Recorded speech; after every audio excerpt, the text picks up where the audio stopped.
Hello दोस्तों, welcome back to our new video. Math calculations की जो हमने सीरीज़ शुरू कर रखी है, उसी सीरीज़ का ये अगला पार्ट है। मैथ कैलकुलेशन सीरीज़ का ये अगला पार्ट लेके हम रेडी हैं। तो इसमें क्या है कि आप जो भी ट्रेड लेते हैं उन सब का रिकॉर्ड आपके पास होना चाहिए, और रिकॉर्ड के लिए आपको कौन कौन सा डाटा जो है उसको नोट करके रखना है, ताकि आपके पास पूरे का पूरा डाटा बैकअप में होना चाहिए। आपको पता होना चाहिए आपने एक्चुअल में किया क्या है, फैक्ट क्या है आपके। क्योंकि जब तक आपको ये नहीं पता चलेगा कि आप एक्चुअल में कर क्या रहे हो, तब तक आपको ये नहीं पता चलेगा आपको आगे करना क्या है। फॉर एग्जाम्पल, जैसे कि मान लो आपको महीने के 10,000 रुपये मिलते हैं, तब आप उस हिसाब से खर्चा करेंगे कि हाँ मेरे पास 10,000 रुपये आ रहे हैं, मुझे 7-8 हज़ार में अपना काम चलाना है, 1,000-2,000 बचाने हैं, या किसी बीमारी के लिए या कुछ भी नीम हकीम के लिए मेरे काम आएंगे, ठीक है। और वहीं पे अगर आपको ये पता ही ना हो कि आपको पैसे आ कितने रहे हैं, आपकी सैलरी है कितनी इनकम हो रही है, तो आप खर्चा किस हिसाब से करोगे। ऐसा तो है नहीं है कि आते हो 10-15 हज़ार और आप खर्चा कर दो 30-35 हज़ार 50 हज़ार, ऐसा नहीं होता है। तो आपको पहले ये पता होना चाहिए कि एक्चुअल में आप कर क्या रहे हो, आपका डाटा क्या बोल रहा है, आप कितने ट्रेड ले रहे हो, उसमें कितना प्रॉफिट हो रहा है, क्या बैटिंग एवरेज आ रही है, वो पूरा का पूरा आपके पास रिकॉर्ड होना चाहिए। जब तक वो रिकॉर्ड नहीं होगा तब तक आपको आपके ट्रेडिंग रिजल्ट के फैक्ट्स नहीं पता होंगे। तो उसके लिए आपको कौन कौन सा डाटा जो नॉर्मली रिक्वायर्ड रहता है वो कौन कौन सा डाटा है, उसके ऊपर हम आज बात करेंगे। तो पहला है कि आपको डेट लेनी है, किस दिन आपने ट्रेड इनिशिएट किया। सेकंड, आपकी कंपनी का नाम आ जाएगा। उसके बाद आपने जो भी आप अकाउंट यूज़ करते हो उसमें उसका नाम आ जाएगा। फिर आपका सेटअप आ जाएगा, आपने किया क्या है, डेली पे लिया है, क्या लिया है, जो भी आपका सेटअप था, ट्रायंगल कब रिकॉर्ड लिया है, या कुछ भी जो भी आपका स्टडी है, जो भी स्टडी है XYZ, वो आ जाएगी।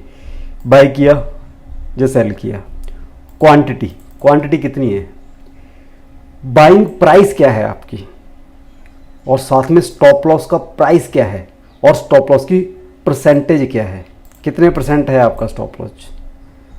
और जैसा कि हमने बात करी, स्टॉप लॉस हमारा अमूमन 10% से ज़्यादा नहीं होना चाहिए, ठीक है।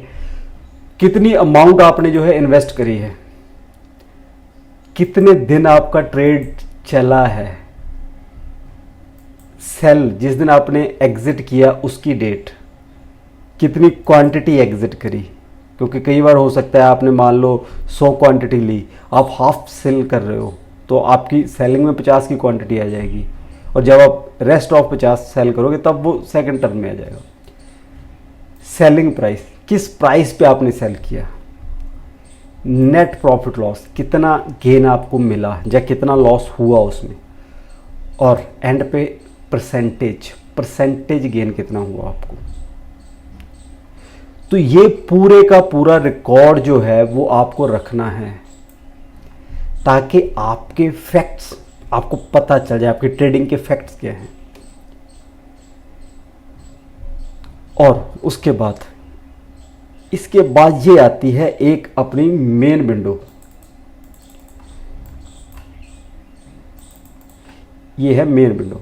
अब इसमें क्या है, जो हमने ऊपर डाटा लिया ये उसी को दिखा रहा है। टोटल ट्रेड कितने लिए, 23।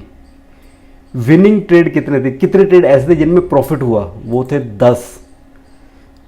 कितने ट्रेड ऐसे थे जिनमें लॉस हुआ, वो थे 13। कोई ऐसा ट्रेड है जो ओपन है, अभी तक आपने क्लोज नहीं किया है, नहीं, वो 0 हो गया। हाईएस्ट गेन, एक पर्टिकुलर स्क्रिप्ट में आपने हाईएस्ट गेन कितना किया, सपोज करो 50% आ रहा है। हाईएस्ट लॉस कितना हुआ आपका, 10% का हाईएस्ट लॉस हुआ। एवरेज गेन कितने आ रहे हैं आपके, एवरेज गेन आ रहे हैं 33%, सपोज करो। एवरेज लॉस कितना जा रहा है आपका, स्टॉप लॉस कितना आ रहा है एवरेज में, 8.3%। अमाउंट कितनी इन्वेस्ट कर रहे हो आप पर trade on an average, suppose करो 100 रुपीज़ है। और एवरेज स्टॉप लॉस कितने % का बैठ रहा है आपका, 6.5% का। ये एवरेज लॉस हुआ है आपको पर ट्रेड पे, ये एवरेज आपका स्टॉप लॉस जो आप प्री डिफाइंड करते हो। विनिंग ट्रेड, विनिंग रेशियो क्या है 43%। अगर आप 100 ट्रेड लेते हो तो उसमें 43% ट्रेड आपके सही जाते हैं, 57% ट्रेड जो है आपके गलत जाते हैं। उसके बाद भी आप पैसा बना रहे हो, नेट नेट पॉजिटिव में हो। तो ये पूरे का पूरा डाटा जो है ये आपके पास होना चाहिए। ये आपको बताएगा एक्चुअल में आपकी ट्रेडिंग चल कैसे रही है, कैसे काम चल रहा है आपका। क्योंकि आपका जो पूरे का पूरा बेस है वो इसी कैलकुलेशन के ऊपर, इन्हीं काउंटिंग्स के ऊपर टिका हुआ है। आपको पूरे का पूरा फैक्ट पता होना चाहिए, आपकी विनिंग रेशियो कितनी आ रही है, कहीं आप ऐसा तो नहीं है, कहां पे आप लैग कर रहे हो। अगर आपको रिजल्ट नहीं मिल रहे हैं तो बिलीव करना, आप इस डाटा को एनालाइज करना, आपको आपके जितने भी फ्लॉज हैं उन सब का आंसर मिल जाएगा। और उसके अकॉर्डिंग आप इन जो भी जहां भी कमी है आप उसके ऊपर डायरेक्ट टारगेट कर सकते हो।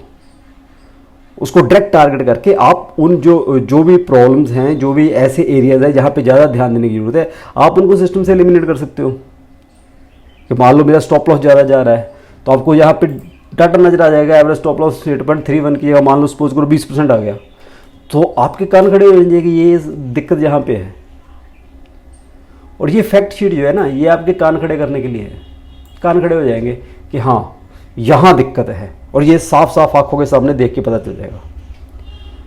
तो अगर आप अपने रिजल्ट्स को इंप्रूव करना चाहते हो तो आपको इस डाटा की पूरी जरूरत है। इस शीट को आप कॉपी कर लें, ये डाटा मेंटेन कर लें एक्सेल शीट में, कहीं पे भी या कहीं पे भी जैसे भी आपको सही लगता हो मेंटेन करो डाटा को अपने पास।